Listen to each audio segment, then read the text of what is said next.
I'm good, President. Habari mkubwa. Halo. Mheshimiwa. Habari yako? Karibuni sana. Now, the Nairobi City County is an important county because it's also the capital city of Kenya.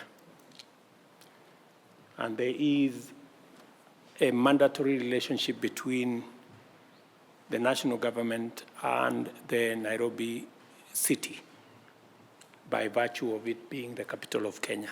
Human pollution choke the river. The industrial area, Kenya's premier manufacturing hub, is located on the banks of Ngong River, the bulk of the landscape along Ngong River between South B and Outer Ring Road. The industries and informal settlements, Nairobi River in Jiru Town, ending its journey across the city. The story of Mathare River is a story in the central part of the city.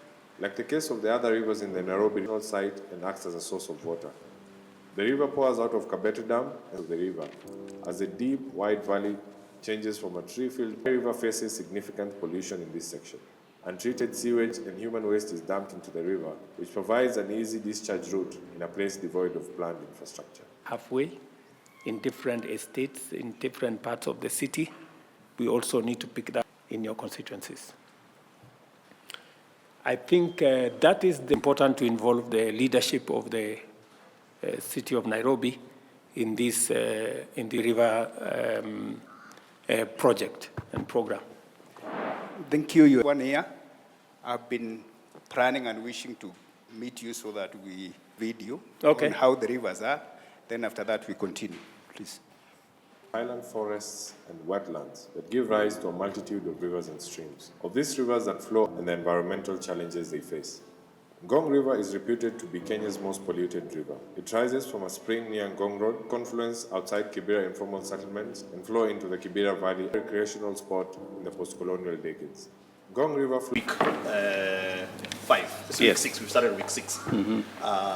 And giving me a very strong team that is prepared to work, and we promise you that we are going to the river resorts. Use and the NYS on what exactly is supposed to be achieved. And this is actually as we had projected, and we have successfully done very well. That are involved in this, we have tried to summarize the diesel that we have used, because this is what is supporting because of the TPAs that we had projected this, we had foreseen this, and therefore this, we had expected to work within the 84 kilometers. They were actually declining to come. Week 1 of cohort 2, we have done sewerine and clogging about 44 kilometers. Sewerine repairs, where we were having the numbers increasing. As you can see, out of the expected 8,800. Then week 1, we are in week 2 of cohort 1, which started, and you can see the number 1,000. Then there was amendment of communication because we had to sell out what we are doing. So we spent some money. They also needed some tools, the rigs, and all that. That's okay. They went for us free. They don't charge. But anytime there are some small... you have to repair. Is a summary of what we expect. There's the trunk sewer, the works that will be done. Issues concerning the city of Nairobi are important, not just to the people of the city of Nairobi, but also to the government of Kenya, because this is the face of Kenya. Many people who visit Kenya, the first port of call is the city of Nairobi. And therefore, it is important for us to project the image of the country positively, and that starts with the image of the city of Nairobi. I have had a conversation with the county government of Nairobi. We've had one previous meeting before. We are yet to have another follow-up meeting to synchronize what the national government and the county government are doing in matters infrastructure and all other related social services for the city of Nairobi.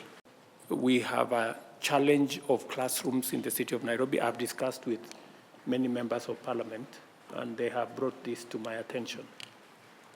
And it is important for us to partner with the leadership of the city of Nairobi, especially members of parliament, on matters education.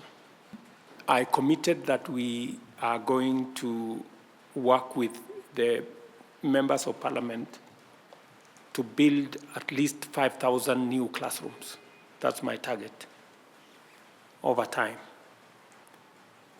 We have made the first 500 million shillings available through the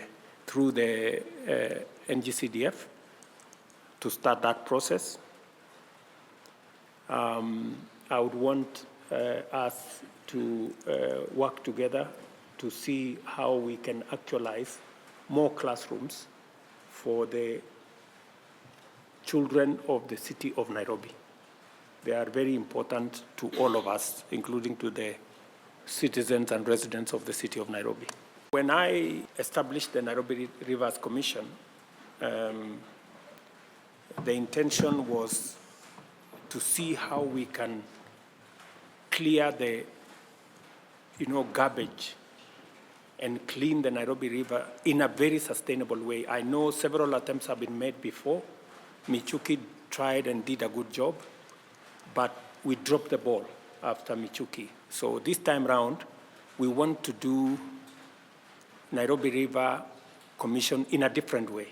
We want to clean the Nairobi River in a different way, in what other cities around the world have done. We need the buy-in of the leadership of Nairobi for us to implement that program appropriately, so that all of us can contribute ideas on how we can do this, how we can do this better in a way that resonates with the residents of this city.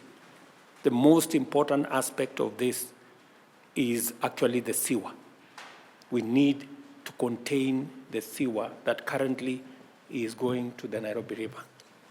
And it's going to be a trunk of 54 kilometers of sewer that we are going to construct to make sure that all the sewer that is now going into the river, we put it in the sewer line and deliver it in the right place.